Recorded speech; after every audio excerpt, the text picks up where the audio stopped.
आज हम एक बहुत ज़रूरी विषय पर बात करेंगे, हार्ट हेल्थ, और ख़ास तौर पर रोज़मर्रा की ज़िंदगी में इसे बेहतर रखने के लिए क्या कर सकते हैं। इस पर हमारे पास जो जानकारी है वो असल में कुछ नोट्स हैं। शीर्षक है स्वस्थ हृदय के लिए दैनिक जीवन शैली सूत्र।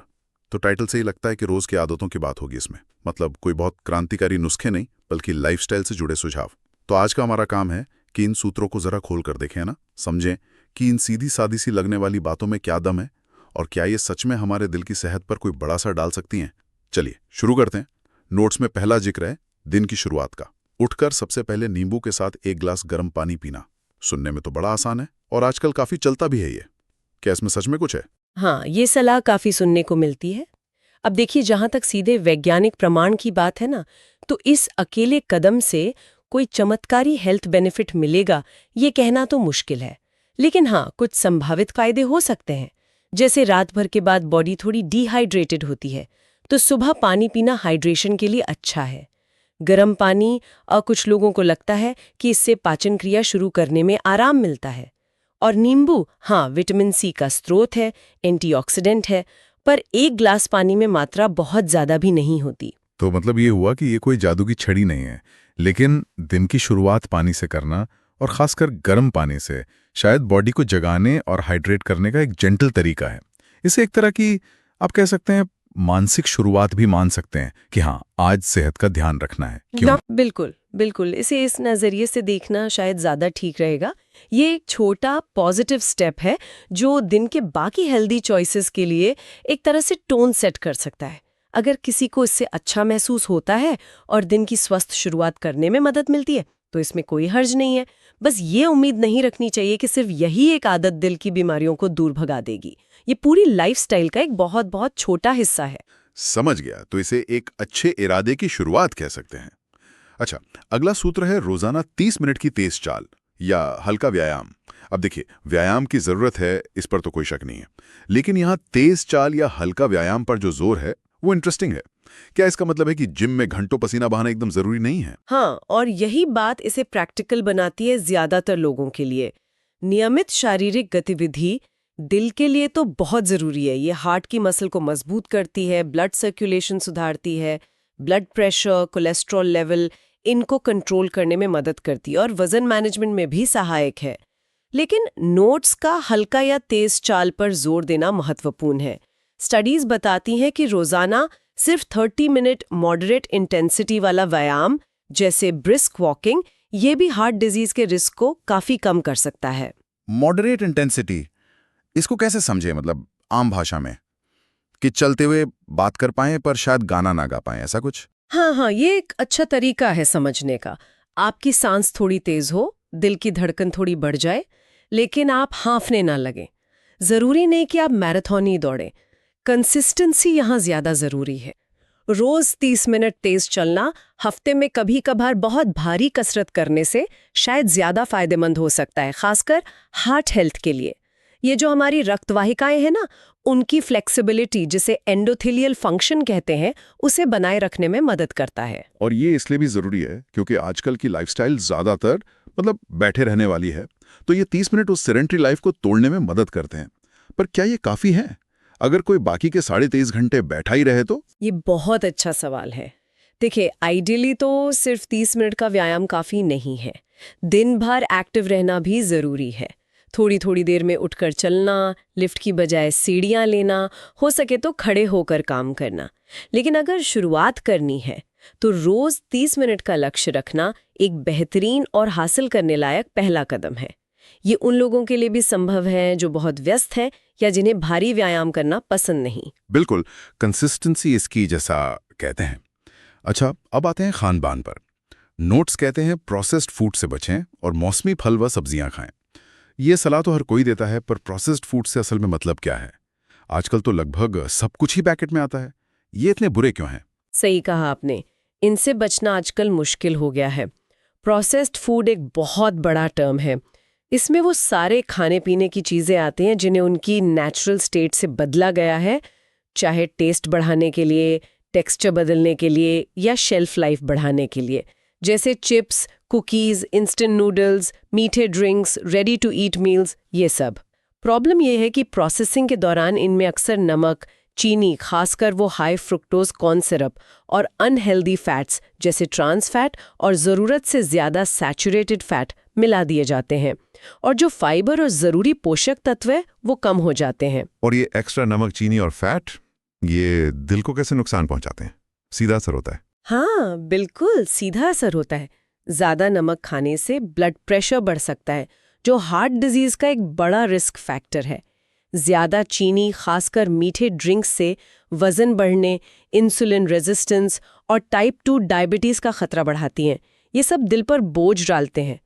और जो अनहेल्दी फैट्स हैं, खासतौर पर ट्रांस फैट, वो बैड कोलेस्ट्रॉल यानी LDL को बढ़ाते हैं और गुड कोलेस्ट्रॉल यानी HDL को कम करते हैं।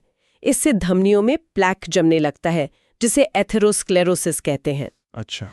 ये धमनियों को संकरा और सख्त बना सकता है, जिससे हार्ट अटैक या स्ट्रोक का खतरा बढ़ जाता है। बाप रे, यानी स्वाद और सुविधा की कीमत सेहत से चुकानी पड़ सकती है। और दूसरी तरफ मौसमी फल और सब्जियां खाने पर जोर क्यों दिया गया है? क्या बिना मौसम वाले फल सब्जी उतने फायदेमंद नहीं? देखिए, मौसमी पर जोर देने के पीछे कुछ वजह हैं। पहली तो ये कि मौसमी उपज अक्सर लोकल होती है और उसे ठीक से पकने के बाद तोड़ा जाता है, तो उसमें पोषक तत्वों की मात्रा ज़्यादा हो सकती है। जो गैर मौसमी उपज होती है उसे अक्सर कच्चा तोड़कर दूर तक ट्रांसपोर्ट किया जाता है, फिर आर्टिफिशियली पकाया जाता है, तो हो सकता है पोषक तत्व कम हो जाए।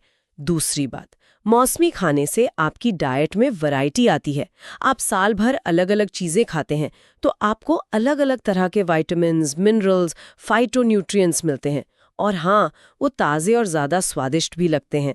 फल और सब्जियों में फाइबर भी खूब होता है, जो पाचन और कोलेस्ट्रॉल कंट्रोल के लिए ज़रूरी है। साथ ही एंटीऑक्सीडेंट्स होते हैं, जो इन्फ्लेमेशन यानी सूजन कम करते हैं।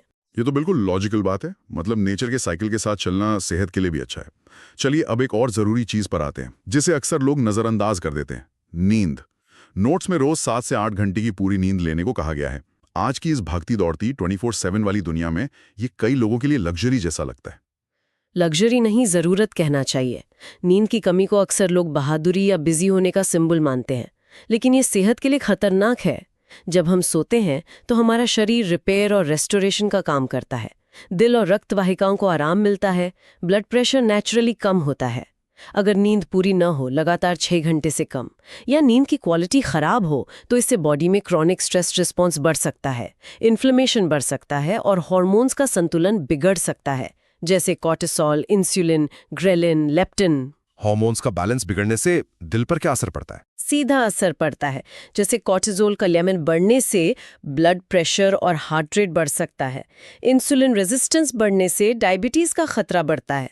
भूख कंट्रोल करने वाले हार्मोन्स ग्रेलिन और लेप्टिन का बैलेंस बिगड़ने से ज़्यादा खाने और वज़न बढ़ने की टेंडेंसी हो सकती है। लंबे समय में ये सारे फैक्टर्स मिलकर हाई ब्लड प्रेशर, डायबिटीज़, मोटापा और आखिरकार हार्ट डिजीज़ का रिस्क बढ़ाते हैं।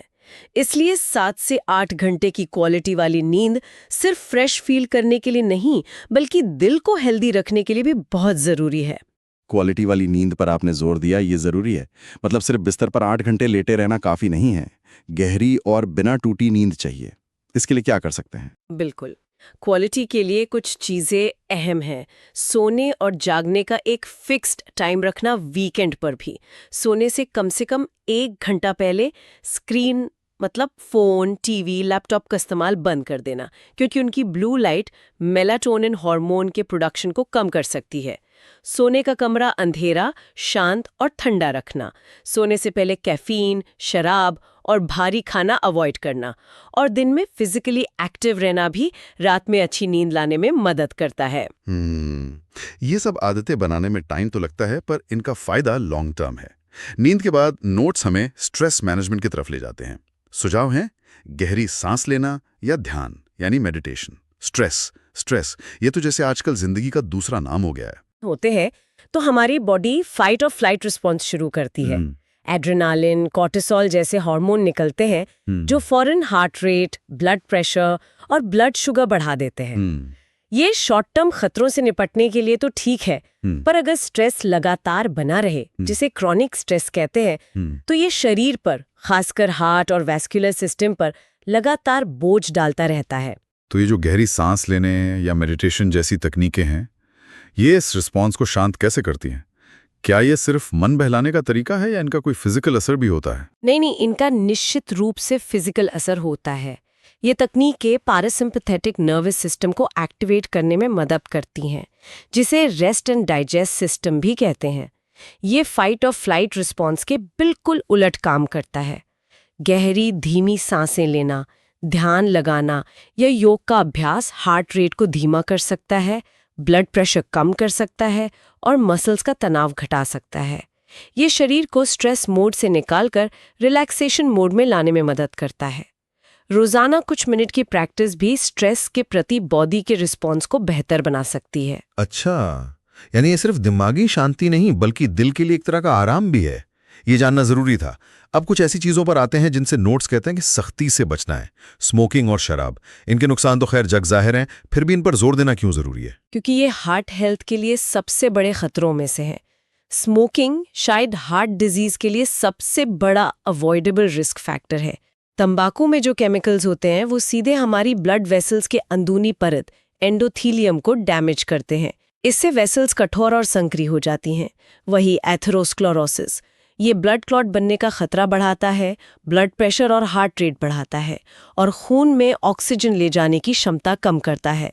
स्मोकिंग छोड़ना शायद सबसे असरदार कदम है जो कोई भी अपने दिल की सेहत सुधारने के लिए उठा सकता है।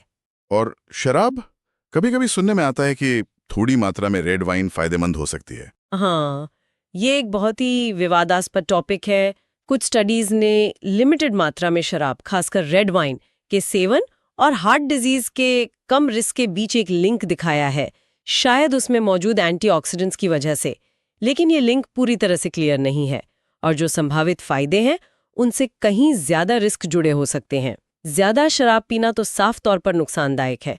ये ब्लड प्रेशर बढ़ा सकता है, हार्ट की मसल्स को कमजोर कर सकता है, कार्डियोमायोपैथी, दिल की धड़कन अनियमित कर सकता है जैसे एट्रियल फिब्रिलेशन, और स्ट्रोक का खतरा बढ़ा सकता है। ज्यादातर हेल्थ ऑर्गेनाइजेशंस यही सलाह देती हैं कि अगर कोई शराब नहीं पीता है तो उसे हेल्थ बेनिफिट्स के लिए पीना शुरू नहीं करना चाहिए, और जो पीते हैं उन्हें बहुत ही लिमिटेड मात्रा में पीना चाहिए, या बेहतर है कि न पिएं। नोट्स का सख्ती से बचना कहना शायद सबसे सेफ सलाह है। बिल्कुल, खासकर जब दिल की सेहत की बात हो, इसमें कोई कॉम्प्रोमाइज नहीं होना चाहिए। और आखिर में नोट्स हमें याद दिलाते हैं रेगुलर हेल्थ चेकअप्स करवाने की। कई बार लोग सोचते हैं कि जब तक कोई प्रॉब्लम महसूस ना हो, डॉक्टर के पास क्यों जाना। ये एक आम सोच है, लेकिन प्रिवेंटिव हेल्थ केयर यानी बीमारियों से बचाव वाली स्वास्थ्य देखभाल का महत्व बहुत ज्यादा है। रेगुलर चेकअप का मकसद ही यही है कि प्रॉब्लम्स का पता तब लगाया जाए जब वे गंभीर न बनी हो या लक्षण पैदा ना कर रही हों। हार्ट डिजीज के कई रिस्क फैक्टर्स जैसे high blood pressure, high cholesterol या प्री डायबिटीज, इनकी शुरुआत में कोई लक्षण नहीं दिखते हैं। इन्हें साइलेंट किलर भी कहा जाता है ना? हाँ, सुना है। रेगुलर जांच से इन कंडीशंस का जल्दी पता लग सकता है। तो इन जांचों में आमतौर पर क्या-क्या होता है? डॉक्टर आमतौर पर ब्लड प्रेशर नापेंगे, वजन और BMI चेक करेंगे और ब्लड टेस्ट की सलाह दे सकते हैं, जिसमें cholesterol profile, LDL, HDL, triglycerides और ब्लड शुगर जैसे HbA1c की जांच शामिल होती है। फैमिली हिस्ट्री और दूसरे रिस्क फैक्टर्स के आधार पर डॉक्टर ECG, इलेक्ट्रोकार्डियोग्राम या और टेस्ट्स की सलाह भी दे सकते हैं। अगर जल्दी पता चल जाए तो लाइफस्टाइल में बदलाव करके या दवाओं के जरिए इन कंडीशंस को कंट्रोल किया जा सकता है, जिससे भविष्य में हार्ट अटैक या स्ट्रोक जैसी गंभीर समस्याओं का रिस्क काफी कम हो जाता है। ये सिर्फ इलाज नहीं है, बल्कि एक्टिवली अपनी हेल्थ को मैनेज करना है। सही कहा, ये एक प्रोएक्टिव कदम है। तो अगर हम इन सभी सूत्रों को एक साथ देखें, सुबह हाइड्रेशन से शुरुआत, रोजाना मॉडरेट व्यायाम, प्रोसेस्ड फूड से दूरी और ताज़े मौसमी खाने पर जोर, 7-8 घंटे की क्वालिटी नींद, स्ट्रेस मैनेजमेंट तकनीकें, स्मोकिंग और शराब से पूरी तरह परहेज और रेगुलर हेल्थ चेकअप्स, ये सब मिलकर एक तरह से दिल को सेहतमंद रखने का पूरा खाका तैयार करते हैं। बिल्कुल, और यहाँ सबसे ज़रूरी बात यह है कि ये सभी पहलू अलग अलग नहीं हैं, ये एक दूसरे से जुड़े हुए हैं और एक दूसरे पर असर डालते हैं। जैसे रेगुलर व्यायाम सिर्फ दिल के लिए ही अच्छा नहीं है, बल्कि ये बेहतर नींद लाने और स्ट्रेस कम करने में भी मदद कर सकता है। अच्छी नींद हार्मोन्स को